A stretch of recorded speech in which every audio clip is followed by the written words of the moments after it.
Hello friends, सी language में programming skill को develop करने की सीरीज में आज हम देख रहे हैं स्टार पैटर्न का 29th पैटर्न।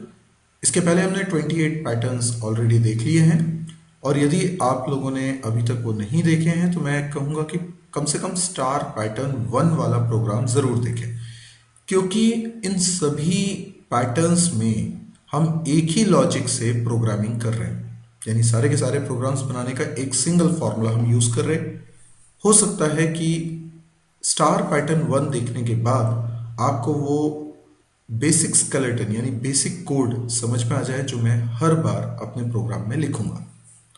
आज का प्रोग्राम जैसा कि स्क्रीन पे दिख रहा है, हमें ये पैटर्न प्रिंट करवाना है और इसके लिए भी मैं वही स्केलेटन यूज़ करूंगा जो आज तक यूज़ करता आ रहा हूं। तो हम प्रोग्रामिंग में सबसे पहले बनाते हैं मेन फंक्शन के अंदर दो वेरिएबल्स i और j।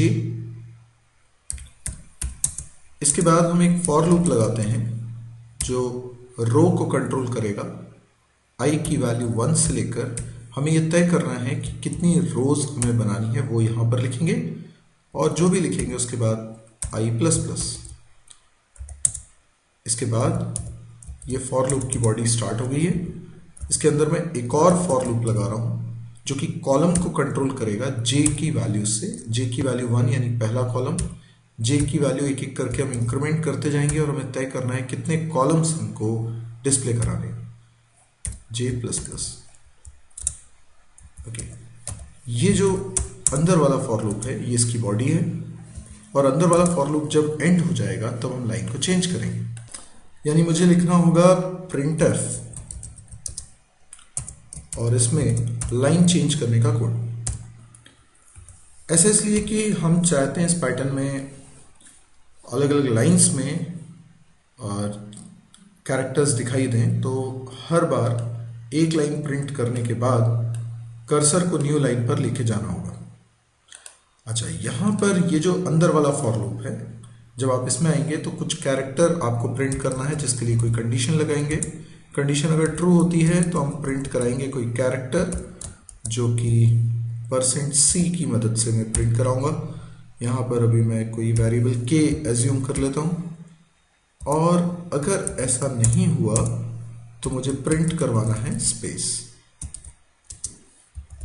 ये हमारा बेसिक स्केलेटन है। यहाँ पर मैं k वेरिएबल को भी डिक्लेयर कर देता हूँ। k वेरिएबल में कैर टाइप का रखता हूँ। Okay fine.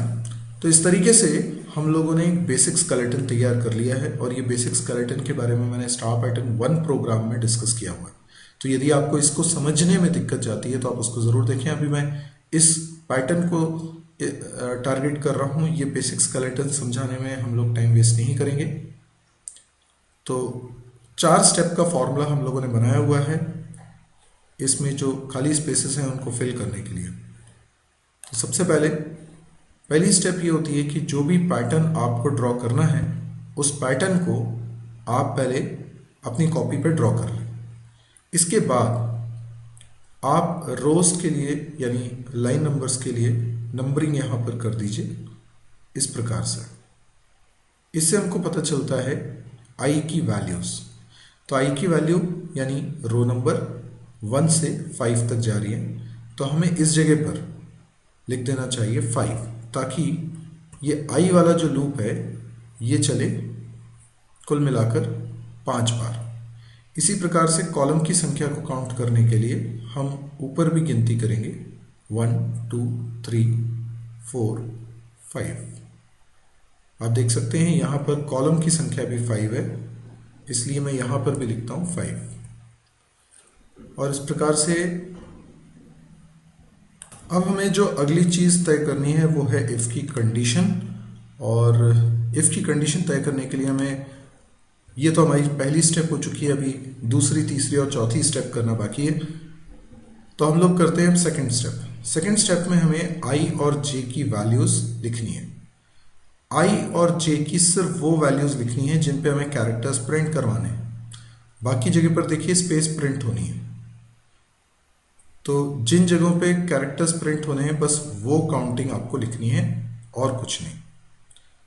तो मैं यहाँ पर लिखता हूँ i की वैल्यू जब 1 है तो j की वैल्यू कितनी होनी चाहिए 5। आप देखिए जरा ध्यान से, i की वैल्यू 1 है, ये ऊपर j की वैल्यूज लिखी हैं, तो j की वैल्यू जब 5 होगी तब हमें ये कैरेक्टर प्रिंट करवाना। इसी प्रकार से i की वैल्यू जब 2 है तो j की वैल्यू होनी चाहिए 4 एंड 5। i की वैल्यू जब 3 है तो j की वैल्यू होनी चाहिए 3, 4 एंड 5। i की वैल्यू जब 4 है तो j की वैल्यू होनी चाहिए 2, 3, 4 एंड 5। इसी प्रकार से जब i की वैल्यू 5 है तो j की वैल्यू होनी चाहिए 1, 2, 3, 4 एंड 5। ये हो गई हमारी स्टेप नंबर 2। अब हम लोग करेंगे स्टेप नंबर 3, और स्टेप नंबर 3 में अगेन हम i और j की इन्हीं वैल्यूज को दोहराते हुए लिखेंगे, यानी i की वैल्यू और j की वैल्यू, लेकिन थोड़ा स्मार्ट तरीके से। तो हम लोग यहां पर लिखते हैं i की वैल्यू 1, 2, 3, 4 एंड 5। हमें रिलेशनल ऑपरेटर की मदद से j की वैल्यूज यहाँ पे डिस्क्राइब करनी है। फॉर एग्जांपल आप i की किसी भी वैल्यू के लिए शुरू कर सकते हैं, लेकिन मेरा सजेशन है बीच में से शुरू करें। जैसे i की वैल्यू 3 है तो i की वैल्यू 3 के लिए j की क्या वैल्यूज है हमें मालूम है, स्टेप नंबर 2 में हमने लिखा था 3, 4 एंड 5। हम इसी बात को रिलेशनल ऑपरेटर की मदद से लिख सकते हैं, j की वैल्यू 3 या 3 से बड़ी, यानी j greater than equal to 3। इसी प्रकार से जब i की वैल्यू 4 है तो j की वैल्यू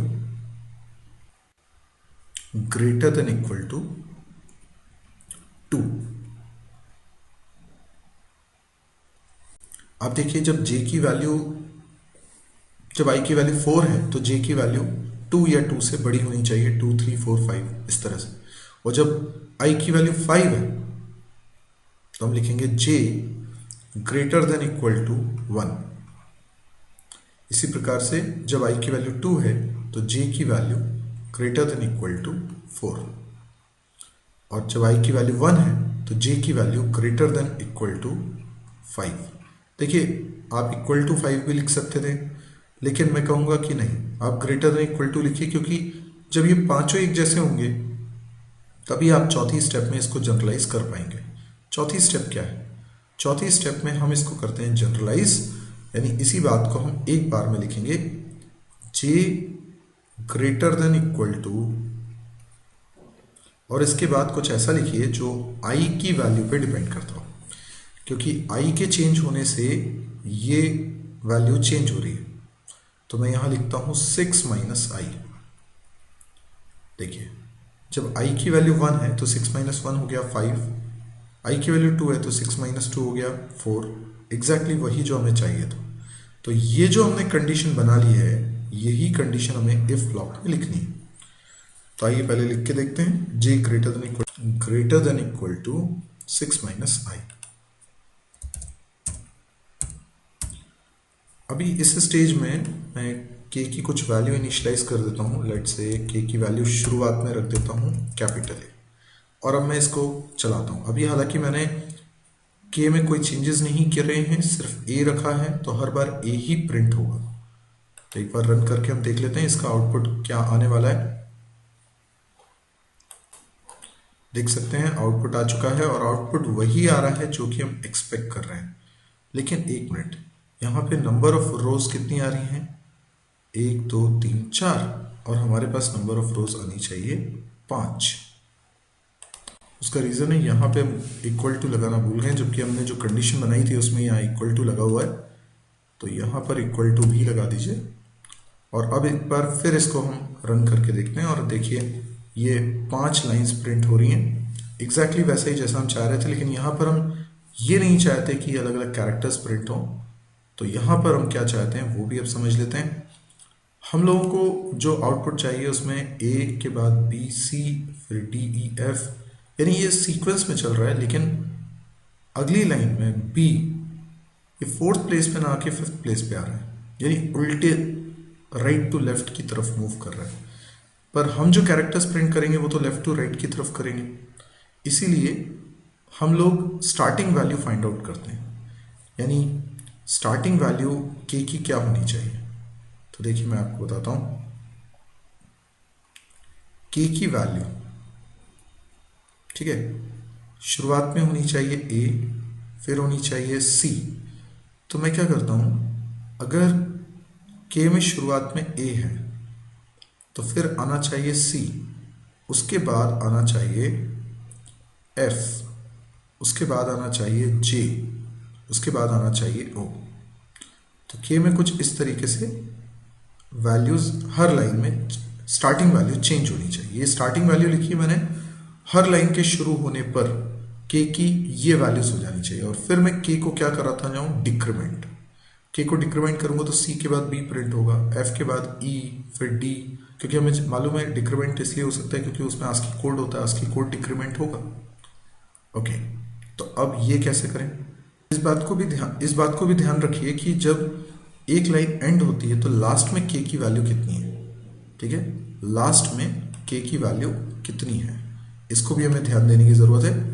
तो पहली लाइन में तो लास्ट में के की कोई वैल्यू नहीं है, लेकिन दूसरी लाइन में लास्ट में के की वैल्यू क्या हो जाती है, बी, ठीक है, बी हो जाती है। तो बी में हम कितना जोड़ें कि एफ आ जाए, ठीक है, ए में कितना जोड़ें कि सी आ जाए, ठीक है, ए पहली लाइन का लास्ट कैरेक्टर है, तो ए में कितना जोड़ें कि सी आ जाए, 2 ऐड करें, ठीक है, फिर बी में कितना जोड़ें कि एफ आ जाए, ठीक है, तो बी के बाद C D E F 4 add करना पड़ेगा, ठीक है, फिर लास्ट कैरेक्टर आ जाएगा डी, ठीक है, एफ ई डी, तो डी के बाद कितना जोड़ें कि जे आ जाए, तो डी के बाद E F G H I जे यानी 6 जोड़ना पड़ेगा।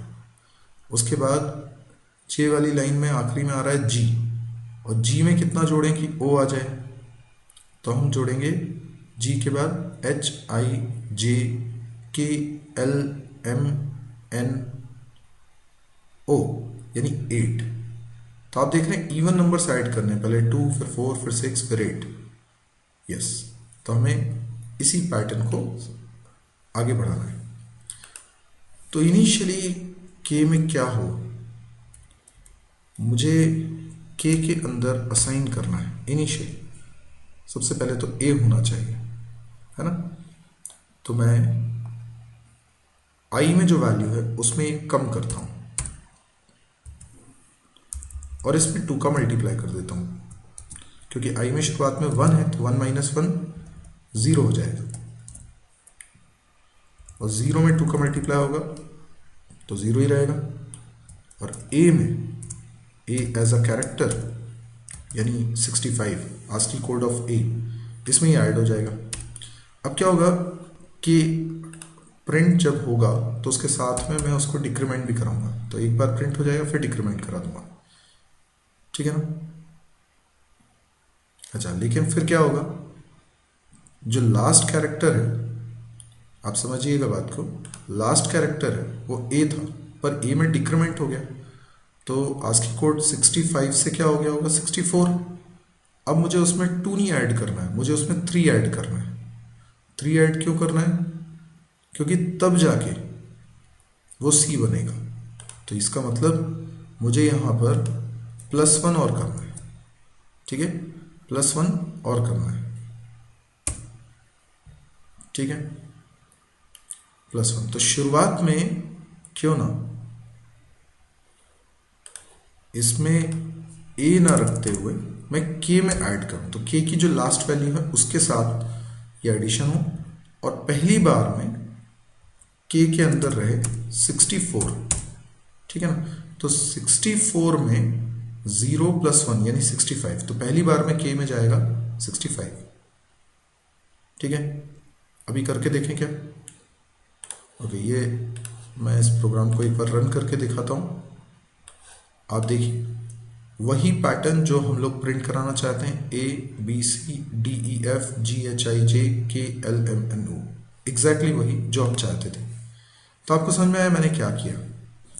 यहाँ पर आप देखिए k की वैल्यू शुरुआत में 64 है, तो जब पहली लाइन स्टार्ट होती है तो ये k की वैल्यू 64 है, ये तो 0 हो जाएगा क्योंकि i 1 है और उसमें 1 ऐड हो गया, तो 64 प्लस 1 कितना हो गया 65। 65 मतलब कैपिटल ए। तो जब ये प्रिंट एफ चलेगा तो ए प्रिंट होगा और उसके बाद उसकी वैल्यू डिक्रीज होकर 64 हो जाएगी। तो जब नेक्स्ट टाइम ये चलेगा तो ये 64 रहेगा, आई की वैल्यू 2 हो चुकी होगी, तो 2 - 1 इज 1, 1 इंटू 2, 2 + 1 3, तो 64 में 3 ऐड होगा, 64 में 3 ऐड होगा तो 67, जो कि सी का आस्की कोड है, इसलिए सी प्रिंट होगा, डिक्रीमेंट होके बी होगा, बी प्रिंट होगा, फिर बी से डिक्रीमेंट होके ए हो जाएगा, यानी 65। तो नेक्स्ट टाइम में के की वैल्यू हो जाएगी 65, 65 में आप ऐड कर रहे होंगे कितना 4 + 1 5, ठीक है। तो 65 में 5 ऐड करने से 70 आ जाएगा और 70 आस्की कोड बनेगा किसका, एफ का। तो इस प्रकार से आप इसको ड्राई रन करके भी बेहतर तरीके से समझ सकते हैं। लॉजिक सिर्फ हमें पैटर्न का बनाना होता है, एक सीक्वेंस है। अगर आपने सीक्वेंस एंड सीरीज जैसे सवाल मैथ्स में काफ़ी हल किए हुए हैं तो ये सब आपके लिए बहुत आसान होगा। अब यदि आपको ये वीडियो पसंद आया तो आप इसे लाइक कर सकते हैं। यदि आपको लगता है कि इस तरह के और वीडियोस देखने में आप इंटरेस्टेड हैं तो इस चैनल को भी सब्सक्राइब करिए। मेरी एक वेबसाइट है www.mysirji.com, इसको ज़रूर से विजिट करिएगा क्योंकि इसमें सारे वीडियोस के लिंक बहुत ही ऑर्गेनाइज्ड मैनर में रखे हुए हैं। हो सकता है यूट्यूब में आप एक पर्टिकुलर चैनल देख रहे हो जबकि मेरे काफ़ी सारे चैनल्स हैं, तो अलग अलग चैनल्स में रखे वीडियोस के लिंक आपको एक ही जगह पर मिल जाएंगे अगर आप इस साइट पे आएंगे। साइट पे और भी बहुत सारा कंटेंट मिलेगा, साथ ही साथ यहाँ डेली एक नया वीडियो अपलोड होता है, नया कुछ कंटेंट ऐड होता है, तो ये डेली विजिट करने वाली साइट है। यदि आपको लगे कि ये बहुत काम की है तो आप इसको शेयर भी कर सकते हैं अपने दोस्तों के बीच में। आपने फेसबुक वॉल पे इसको पोस्ट कर सकते हैं या व्हाट्सएप ग्रुप के थ्रू लोगों को बता सकते हैं। सारे वीडियोस फ्री हैं, हिंदी में हैं और C++, जावा, PHP, MySQL, data structure, DBMS जैसे काफ़ी सारे कोर्सेज में कवर होते हैं। प्रोग्रामिंग एक्सरसाइज के लिए अलग से वीडियो सीरीज बनी हुई है।